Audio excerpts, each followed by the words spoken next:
Nah, pada pertemuan ini kita akan membahas tentang jenis dan model pada layanan cloud ya. Seperti pertemuan pertama, kita sudah menyinggung, saya review sedikit ya. Pertemuan pertama itu kita membahas tentang apa itu definisi cloud computing dan apa itu perbedaan dengan cluster computing ya. Jadi cloud computing ini sifatnya adalah sebuah layanan yang bisa kita gunakan secara langsung ya, layanan cloud yang bisa kita gunakan secara langsung. Tapi kalau kita bicara cluster computing dan sejenisnya, itu kita bicara dapurnya atau back end-nya gitu ya. Nah, di mata kuliah ini kita akan belajar di dua sisi tersebut, front end-nya yaitu layanan cloud dan back end-nya yaitu cluster computing. Kemudian, ini muncul share screen-nya. Muncul Pak. Muncul Pak. Ya, silahkan. Nah, untuk yang pembahasan kali ini adalah jenis layanan, kemudian layer-layer pada cloud computing, karakteristik pada cloud computing, komponen cloud computing, dan model deployment pada cloud computing itu sendiri. Nah, untuk jenis-jenisnya itu ada beberapa. Yang pertama adalah software as a service ya. Kemudian yang kedua adalah platform platform as a service. Yang ketiga adalah infrastructure as a service. Ini sudah kita bahas dan sudah kita singgung kemarin. Kita review lagi. Nah, kalau ditanya jenis itu maka tadi ya SAS, PAS, dan IAS. Nah, software as a service sendiri yaitu di mana customer bisa menggunakan software yang telah disediakan oleh cloud provider. Jadi ini benar-benar software yang sudah jadi. Contohnya apa? Google apa aja contohnya? Coba software as a service apa saja contohnya? Amazon, Pak. Amazon. Aduh, apa namanya? Google Drive. Amazon, Google Drive, AWS, Pak. Nah, beda ya, beda. Kalau Google Drive itu kita lebihnya ke platform, Amazon itu banyak jenisnya. Amazon itu kayak kita nyebutin Google gitu. Google kan banyak jenisnya. Yang paling gampang aja, yang paling sederhana. Google Bukan, Pak. Workspace. Google apa? Google Workspace, Pak. Google Workspace. Itu terlalu terlalu banyak isinya, belum spesifik. Yang lebih yang lebih spesifik apa? Google apa? Google Form ya. Ada Google Form, Google Docs, apalagi? Kemudian Google Spreadsheet ya. Nah, itu semua adalah bagian contoh dari software as a service. Nah, cirinya apa? Si customer bisa menggunakan software yang telah disediakan langsung oleh provider tanpa perlu ngapa-ngapain lagi. Customer cukup membayar sewa cloud berdasarkan pemakaiannya. Kalau bayar, contohnya yang bayar apa? Yang sejenis itu. Microsoft 365 ya. Saya ulangi ya, kata kunci dari cloud itu yang pertama adalah satu, dia pasti adanya di internet ya. Yang kedua itu dia bisa kita gunakan secara publik ya. Kemudian yang ketiga yaitu kita tidak perlu tahu back end-nya. Itu yang sifatnya cloud. Berarti kalau software as a service, maka software cloud yang bentuknya software. Nah, customer cukup membayar sewa. Bisa tahunan, bisa bulanan, bisa per pemakaian. Ada istilah di dalam cloud computing itu, istilah billing atau tagihannya itu adalah pay as you go ya. Bayar sesuai pemakaian. Nah, beberapa layanan cloud itu sudah ada yang billingnya modelnya seperti itu. Nah, billingnya ini tergantung kita pakai pakai berapa kilobyte, misalnya berapa kali pakai, berapa jumlah hitnya. Nah, itu semua model dari cloud computing. Nah, kembali lagi kalau ke software itu intinya adalah software yang biasa kita gunakan, cuman itu tinggal pakai.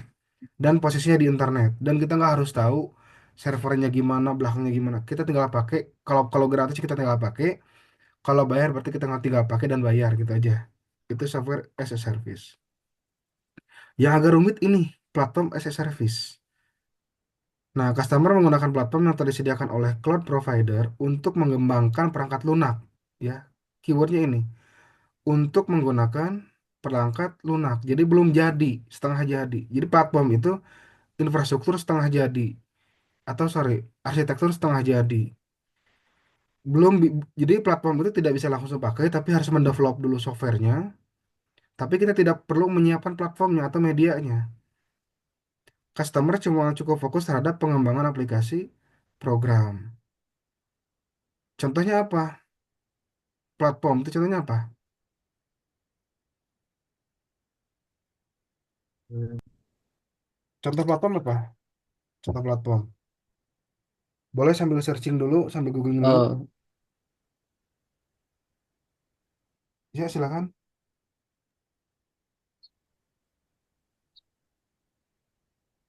Kalau Microsoft Word, Pak, Microsoft Word itu software, bukan platform.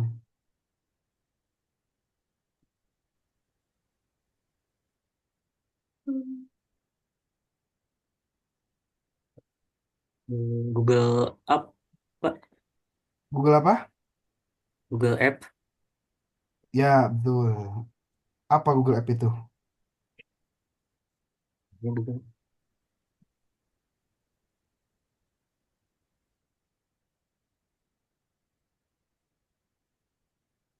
Google App, Google App. Bisa nggak tahu Google App?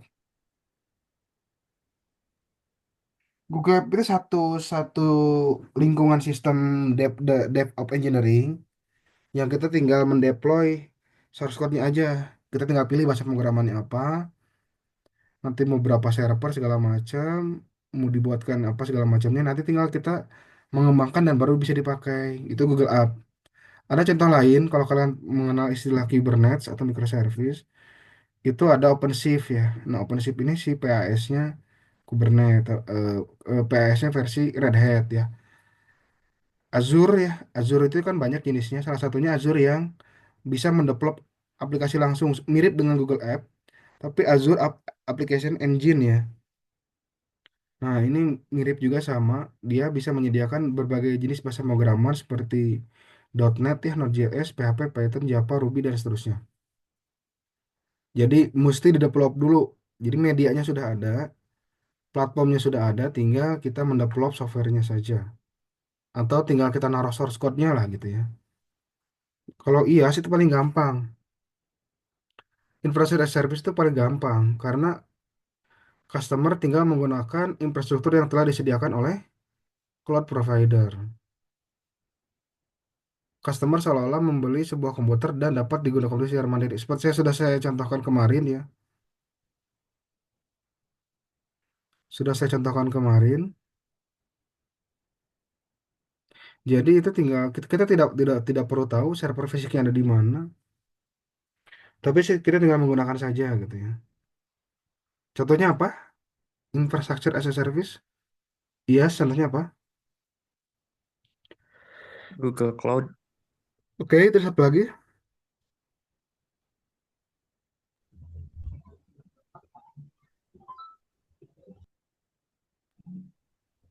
AWS, Pak. AWS itu banyak jenisnya. Apa aja? Pak, Yang kalau yang spesifik. di sini Amazon, AWS Amazon S2, EC2 ya. Oke. Terus apa lagi? Microsoft Azure VM, Pak. Nah, VM, Azure VM. Oke, terus apa lagi? IBM Cloud Virtual Server, Oke, terus apa lagi? Alibaba Cloud, Alibaba. Terus apa lagi? Oracle Cloud Infrastruktur, Pak. Oke. Dari semua yang kalian sebutkan tadi, apa kesamaannya? Server as service, Pak. Server as service, nggak ada server as service. Eh, penyedia server, layanan server, Nah, itu penyedia layanan server. Bentuknya apa? server. Sebutannya entah itu Bentuknya. sebutannya virtual mesin, entah Iya, virtual Pak. private server, sama aja itu. Itu hanya bahasa branding aja itu, hanya bahasa-bahasa merek aja. Ya itulah contohnya ya. Nanti kalian kalian harus nyobain ya, harus nyobain menggunakan ini apa? Nah, sebelum UTS nanti nanti tugasnya kalian harus ngemodal sendiri wayahna ya. Nanti sebelum UTS itu kalian harus nyobain menggunakan minimal menggunakan satu layanan virtual mesin ya, VPS, dari berbagai macam penyedia terserah. Yang di Indonesia aja, yang lokal aja, bisa rumah web atau apa, Dewa Hosting atau apa gitu ya. Cari aja yang termurah. Ada yang cuma 150.000 sebulan. Yang penting semuanya merasakan gitu ya, semuanya bisa merasakan. Kemudian, nah ini salah satu perbedaannya, kesamaan aktivitasnya. Nah ini sebagai contoh, karyawan di bagian akuntansi dan keuangan dari sebuah perusahaan sedang menyelesaikan tugasnya menggunakan Accurate. Nah, Accurate ini software akuntansi. Nah, contoh kedua, sebuah perusahaan memanfaatkan layanan cloud untuk aktivitas penyimpanan data seperti software dan sistem operasi yang lebih efisien sesuai dengan kebutuhan. Contohnya apa? Google Storage ya. Tahu Google Storage? Itu seperti CDN yang disediakan oleh Google. Jadi dia isinya storage yang bisa kita akses dari berbagai macam platform dan dari manapun gitu ya.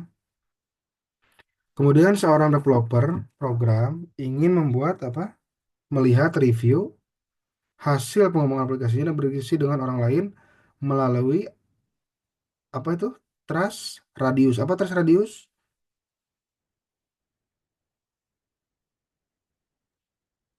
Kayak video platform, kayak Zoom.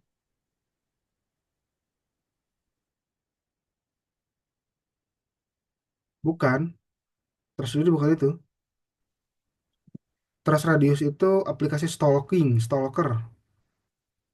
Dia bisa mendapatkan informasi-informasi suatu orang, suatu barang, suatu bisnis, suatu teknologi ya.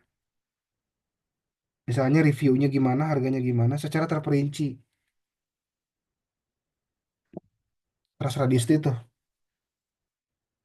Ya, untuk mengatasi review dia menggunakan Trust Radius. Trust Radius itu sifatnya platform. Kemudian sebuah perusahaan mengotomatisasikan sistem pembayaran melalui Spenmo. Ah, apa itu Spenmo? Tahu nggak Spenmo?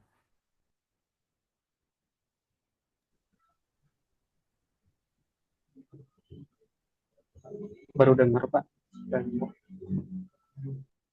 Kayak itu bukan sih Pak buat pembayaran. Spenmo sama kayak Accurate, cuman dia full cloud ya. Tidak ada itunya, tidak ada install-installnya. Nah, kalau Accurate itu kan software akuntansi. Kalau Spenmo ini software pembayaran.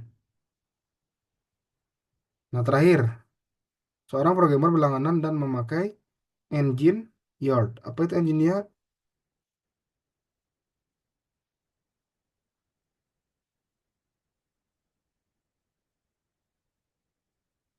Engine Yard itu untuk menyelesaikan dan menguji aplikasinya. Apa itu Engine Yard? Engine Yard Ini itu, Pak, analisis kode sama buat kontainer buat dijalani. iya. Jadi dia modelnya itu adalah satu kontainer yang kita tinggal milih bahasa pemrogramannya. Kemudian nanti dia bisa melakukan analisis ya. Analisis terhadap source code yang kita buat. Ada lagi yang setara dengan dia engineer itu namanya Sonar Cube ya. Jadi ada satu platform yang dia itu bisa mengecek, mendeteksi kekurangan dari aplikasi yang kita kembangkan dalam dalam hal keamanan. Namanya Sonar Cube. Kalian bisa explore sendiri. Itu yang sangat powerful sekali dan sekarang sangat banyak digunakan. Nah, ini sebagai contohnya. Microsoft 365 tadi contohnya ya. Itu software as a service. Adobe Creative Cloud juga software as a service. Google App Engine platform. Google Cloud itu infrastructure. Doku itu platform untuk Docker secara cloud ya. Microsoft Azure itu ada dua, ada IaaS, ada PaaS. Tadi sesuai Azure-nya apa dulu? Kalau Azure-nya application platform berarti yang PaaS, tapi kalau Azure-nya yang EC2 berarti dia yang IaaS. Gmail contohnya yang DigitalOcean, DigitalOcean atau yang setara itu apalagi? DigitalOcean, kemudian Alibaba tadi ya, termasuk ke IaaS. Azure juga yang EC2 masuk ke IaaS. Contohnya seperti itu. Nah, inilah perbedaan antara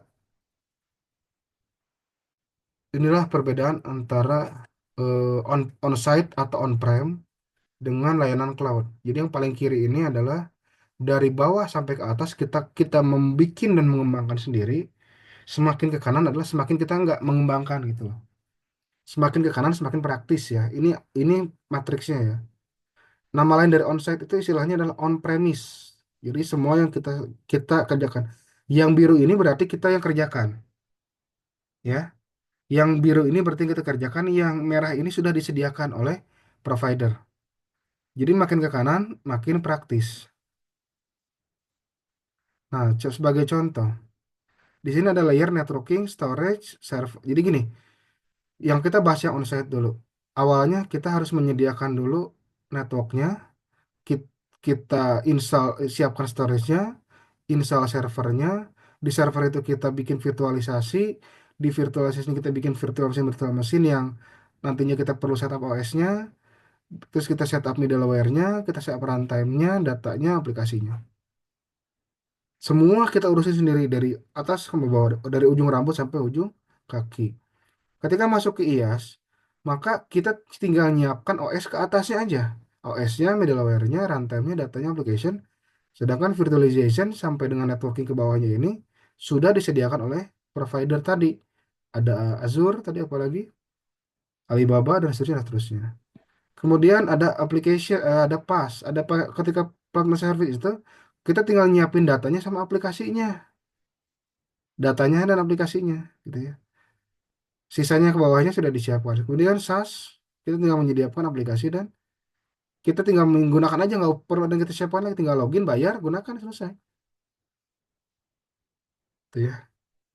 Sifat layanan cloud computing itu ada yang on demand, scalable, dan dikelola oleh provider. Ini ada perbedaan ya.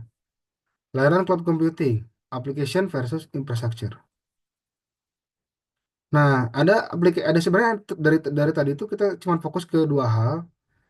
Ada IaaS, ada PaaS dan IaaS itu kita kelompokkan menjadi dua. Ada yang sisi infrastructure, ada sisi aplikasi.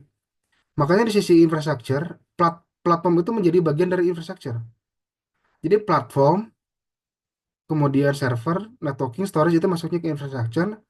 Sedangkan layanan aplikasi dan platform itu sendiri itu masuk ke ranah aplikasi. Jadi lapisannya tuh layarnya tuh cuma ada dua sebenarnya. Kalau tadi kan ada tiga nih, ada IaaS, PaaS, dan SaaS. Tapi secara layer itu cuma ada dua. Mana yang application base, mana yang infrastructure base. Yang application base itu terdiri dari layanan, aplikasi, dan pengembangannya. Sedangkan yang infrastructure base itu ada platform, storage, dan hostingnya. Ya, jadi kalau tadi pembagian berdasarkan jenisnya, sekarang pembagian berdasarkan layernya. Apa itu ciri layer? Intinya gini, kalau kita masih nginstal-nginstal software, kalau kita masih ngotak-ngatik source code segala macam, itu urusan aplikasi. Tapi kalau kita tinggal pakai, tapi kalau kalau kita apa namanya, udah disediakan platformnya, udah ada servernya, udah ada hostingnya, itu berarti infrastruktur. Sederhana itu. Kemudian karakteristik cloud computing. Ada grid, utility, dan autonomic. Sebenarnya ini bukan karakteristik cloud computing, ini kurang tepat. Tapi karakteristik cluster computing ya. Bukan cloud computing. Ini ada kesalahan sumber ya. Karena kalau cloud computing tidak akan berbicara masalah grid, karakteristiknya. Dia fokusnya ke layanan. Ini mungkin yang dimaksud adalah karakteristik dari cluster computing. Kita perbaiki. Ada grid computing. Nah, grid computing itu adalah dua hal. Nah, grid computing dan cloud computing adalah dua hal yang berbeda, betul kan? Makanya tidak dibilang karakteristik dari cloud computing. Nah, grid ini dikaitkan dengan cloud computing berarti pemanfaatan beberapa sumber daya untuk menjalankan cloud computing. Artinya gini, kalau kita mau menyediakan layanan cloud ke orang, maka kita mesti punya infrastruktur yang cukup. Nggak mungkin dong saya sediakan sewa VM ke orang, virtual private server misalnya, tapi kita cuma punya satu server. Maka di belakang layar itu kita harus punya banyak server. Nanti di pertemuan berikutnya saya kasih contoh yang cloud yang pernah saya bangun di beberapa kementerian ya, di Kominfo juga. Jadi grid computing ini adalah intinya beberapa komputer, beberapa sumber daya yang bekerja sama, digabung jadi satu manajemen, dan tinggal dijual, digunakan, apa, disebarkan, disewakan gitu. Saya punya beberapa komponen, server satu, server 2, server 3, server 4, server 5. Terus saya gabungkan, saya buat mereka 5 server ini kerjasama. Saya atur dalam satu pengelolaan, satu manajemen, satu atap gitu ya. Kemudian saya jual kecil-kecil gitu. Saya sewakan kamar-kamarnya. Itulah yang disebut dengan grid computing. Sedangkan cloud computing itu fokusnya terhadap penggunaan, pembagian dan manajemen layanannya. Dan bagaimana bagaimana suatu layanan itu terbentuk? Salah satunya tadi dengan cara kerjasama antar beberapa server, beberapa resource digabung, itulah yang disebut dengan grid computing. Nama grid computing apa? Cluster computing. Nah, jika SAS berfokus pada aplikasi, IaaS berfokus pada utility dari komputasinya. Kenapa demikian? Karena komputasi ini nantinya dari server yang besar akan di-split menjadi server kecil-kecil. Maka fokusnya terhadap utilisasi computingnya, yaitu adalah penggunaan CPU dan memori. Nanti kalau kita sudah praktek, kita akan tahu ya, kenapa si komputer ini, si bagaimana si komputer ini bisa memberikan layanan cloud, misalnya IaaS ya. Nanti kita praktekkan setelah UTS. Kemudian pengguna IaaS dapat mengakses dan menggunakan seluruh sumber daya yang tersedia di cloud sesuai dengan kebutuhan dan keinginannya. Apa itu cirinya? Contoh, udah saya contohkan kemarin ya. Jadi kita tinggal request aja mau CPU-nya berapa core, mau memorinya berapa giga, mau storage-nya berapa giga, tinggal kita sesuaikan saja. Itu nanti otomatis akan tinggal kita bayar dan otomatis kita akan bisa menggunakannya secara langsung. Paling nanti kalau kita mau upgrade, kita tinggal tambahin di tengah jalan bisa. Bahkan sekarang sudah ada layanan cloud yang IaaS ini bentuknya virtual private server, dia tidak perlu mati ketika upgrade spesifikasi. Misalnya dia nambahin jumlah core dan dia nambahin jumlah memori, tanpa shutdown itu udah otomatis bisa nambah. Dan itu sudah ada perkembangannya sekarang ini. Jadi kembali lagi kita bisa menentukan spesifikasi di cloud sesuai dengan kebutuhan dan keinginan pengguna. Pengguna pengen 4 core ya sudah sediakan 4 core, jangan dikasih 8 ya. Gitu. Nah, karakteristik yang berikutnya adalah autonomik. Autonomik itu konsep di mana komputer beserta sistem infrastruktur komputasinya memiliki kemampuan self management, kemampuan memperbaiki sendiri. Nah, contohnya apa? Di dalam server yang saya sebutkan tadi, misalnya dalam satu manajemen ini, satu grid computing ini saya punya 5 server. Nah, 5 server terdiri dari 5 penyimpanan gitu misalnya gitu. Nah, 5 penyimpanan ini di mana 2 server digunakan sebagai backup dan toleransi kegagalan. Jadi ketika server yang 2 ini mati, dia sistem masih robust, masih berjalan. Tapi ketika di servernya yang mati ini di replace dengan server yang hidup kembali, yang baru kembali, dia punya kemampuan self repairing atau self healing atau self management.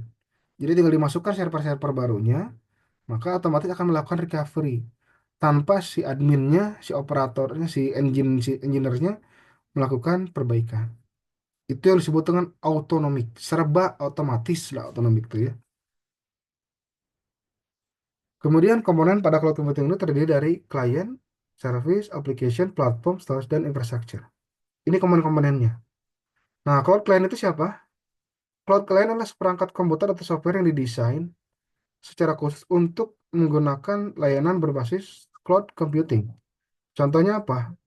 Mobile handphone Anda, ya, komputer gitu ya, browser. Jadi semua perangkat yang di ujung atau di end device atau di perangkat akhir pengguna yang digunakan untuk mengakses layanan cloud. Bisa browser, bisa handphone, bisa komputer.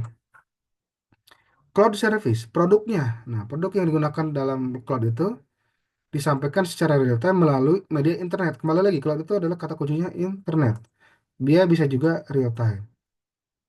Ya, jadi medianya harus lewat internet. Kemudian Cloud application. Pemanfaatan cloud sebagai sumber daya berupa layanan aplikasi yang sifatnya online. Contohnya, ini produk-produk yang cloud yang bisa berupa aplikasi. BitTorrent, Facebook, Google Apps, Office, dan lain-lain. Microsoft 365 juga bisa. Cloud platform. Nah, cloud platform ini adalah penyedia cloud yang memang bisa menyediakan platform ya di dalam bahasa pemrograman produk tertentu. Tadi contohnya apa aja? Google App ya, yang salah satunya ada produk dari Python Django, Ruby Rails dan lain-lain. Kemudian cloud storage. Nah, cloud storage ini banyak. Jadi model storage yang disimpan, yang model storage yang bisa diakses dari internet dan bisa diakses dari berbagai macam jenis media. Mau dari aplikasi langsung akses, mau dari Excel bisa akses ke storage-nya, mau dari komputer bisa akses storage-nya, mau di browser bisa akses storage-nya, mau seperti Dropbox juga bisa. Itu jenis-jenis yang sifatnya jenis cloud storage, karakteristik cloud storage yang bersifat penyimpanan. Kemudian yang sifatnya infrastruktur, ada Amazon Elastic Compute, ada GoDrive, SkyTab, tadi apa lagi? Amazon EC2 gitu ya. Ada DigitalOcean. Kemudian terakhir kalau masih sempat ya, ini kalau kayaknya nggak akan sempat, saya akhiri saja di sini. Silakan kalau ada pertanyaan, masih ada 1-2 menit lagi. Silakan jika ada pertanyaan. Nanti boleh di WhatsApp grup juga ya, kalau belum sempat nanya. Sekarang juga boleh. Silakan.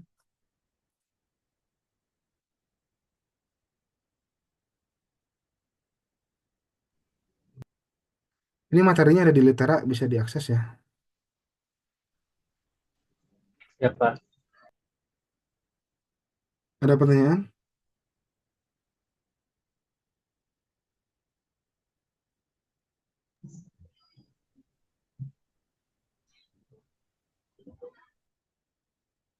Oke, kalau tidak, saya akhiri saja.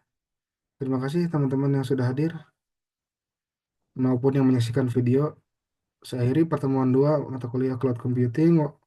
Wabillahi taufiq wal hidayah. Assalamualaikum warahmatullahi wabarakatuh. Waalaikumsalam. Waalaikumsalam Waalaikumsalam warahmatullahi wabarakatuh. warahmatullahi Waalaikumsalam wabarakatuh. warahmatullahi wabarakatuh.